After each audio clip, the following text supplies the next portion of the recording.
To enter the top 1% in Monaco, you need a net worth of $12.4 million, which is nearly double what it takes in the United States.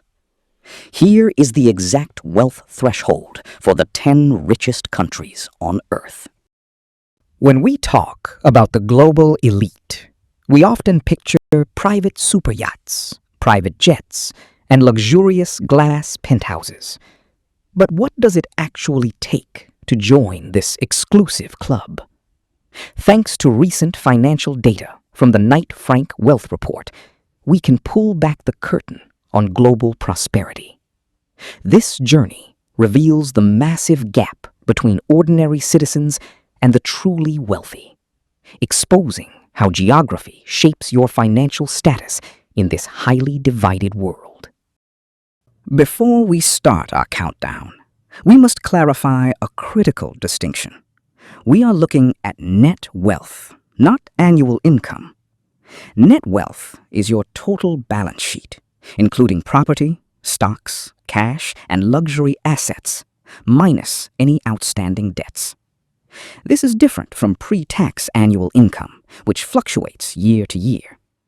For this global breakdown, we are adjusting these figures using purchasing power parity to ensure we compare apples to apples across different economic regions. Let us begin our ascent, counting upward from the lowest entry point of the 10 richest nations to the ultimate peak of global wealth, using certified data from international economists.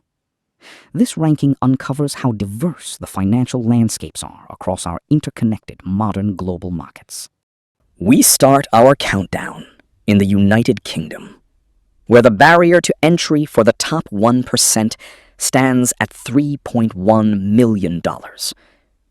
In Britain, this tier is dominated by expensive London real estate, where historical townhouses and financial sector bonuses drive the threshold. High inflation has slowed local wealth growth compared to its peers. Moving up, we reach Germany at $3.4 million. Germany presents a fascinating economic paradox. It is Europe's largest economy, yet its threshold is modest. Germany is a nation of renters. Much of its wealth is concentrated in private family companies known as the Mittelstand, meaning household wealth is more evenly distributed across its highly productive industrial population base. Next on our list is Ireland, requiring $4.3 million to join the elite. Ireland's rise is an economic miracle, driven by its status as the European headquarters for global tech and pharmaceutical giants. Local property markets have surged, and high corporate salaries have pushed the wealth threshold far beyond traditional European averages. Crossing the globe to the southern hemisphere, we find New Zealand at $4.6 million. This island nation has become a legendary safe haven for global billionaires, but domestic wealth is heavily tied to agriculture and property markets. For locals, climbing to the top is difficult, as limited housing supply has sent property valuations into the absolute stratosphere. This restricts mobility. Just ahead of its neighbor, Australia claims the next spot at $4.7 million. Australia's wealth profile is bolstered by a pension system that mandates savings for every worker, alongside decades of uninterrupted growth driven by commodity exports. Combine this with some of the most expensive coastal real estate in Sydney and Melbourne, and you get a population with high median wealth. We now cross back to Asia, landing in Singapore, where the threshold climbs to $5.2 million. This city-state is the financial crown jewel of Asia. With zero capital gains tax and political stability, Singapore is a magnet for wealthy families, pushing property values to historic highs across the entire region. This brings us to the ultimate economic superpower, the United States, at $5.8 million. The American story is one of extreme scale. While the U.S. boasts the highest number of total billionaires on Earth, the sheer size of its population means the 1% threshold is lower than some small, hyper-concentrated nations. Still, 5.8 million is an immense sum, representing stock market equity, private businesses, and premium real estate. What makes the U.S. unique is how geographically concentrated this wealth is. While 5 million makes you exceptionally rich in the Midwest, it barely buys a standard luxury condo in Manhattan, showing how local markets define status across this massive, sprawling North American continent. Entering the top 3, we scale the Alps to Switzerland, where you need $8.5 million. Switzerland has long been synonymous with private banking, financial security, and premium manufacturing.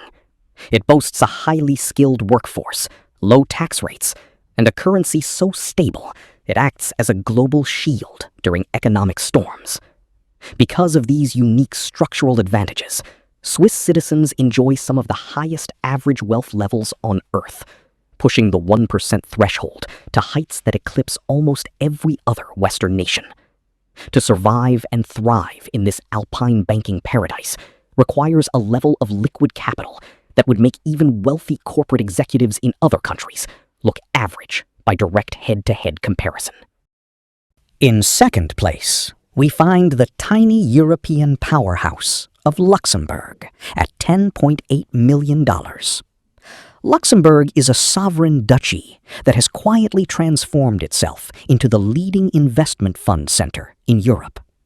With a small population of around 650,000, its economy is highly specialized in cross-border financial services. This concentration of high finance professionals, combined with favorable tax laws for corporations and wealthy individuals, has created a dense accumulation of capital, setting an incredibly high bar for anyone wishing to join its top tier. This microstate shows how a country can leverage regulatory frameworks to attract global fortunes and elevate domestic wealth standards to unprecedented heights, unseen almost anywhere else. Finally, we reach the undisputed peak, Monaco, requiring $12.4 million. Monaco is a sovereign microstate on the French Riviera, where personal income tax does not exist. It is a playground designed specifically for the global ultra-wealthy. With an area smaller than Central Park, demand for real estate is so intense that space is sold at a premium found nowhere else on Earth. Here, the top 1% is not just wealthy, they are the elite of the global elite. To survive in Monaco, you must compete with billionaires who buy apartments just to store art, proving that this tiny Mediterranean enclave operates on an entirely different economic plane than the rest of our populated humanity. This brings us to the ultimate twist in our economic narrative. While these threshold numbers seem astronomical, they highlight a growing divergence in the global economy. The gap between the top 1% and the remaining 99% has widened significantly, but the gap within the 1% itself is even more staggering. To join the top 0.1% or 0.01% requires tens or hundreds of millions of dollars, making the entry-level 1% look almost modest by comparison. The true elite are not merely millionaires, but those who control the primary assets, technologies, and resources that drive modern industries, creating an insulation from everyday macroeconomic forces on a systemic level. As global capital continues to flow toward tax-friendly hubs and advanced tech economies, these elite thresholds will only continue to rise. Ultimately, this geographic distribution of wealth shows us that where you live dictates not just your daily cost of living, but the very definition of what it means to be rich. While a factory worker in one country struggles to survive, An investor in another accumulates millions simply by owning assets in a highly optimized tax haven. Understanding these numbers is not just about comparing bank accounts. It is about understanding how our world is structurally organized. The path to the top is narrow, but the view from the peak reveals a deeply fractured global landscape forever.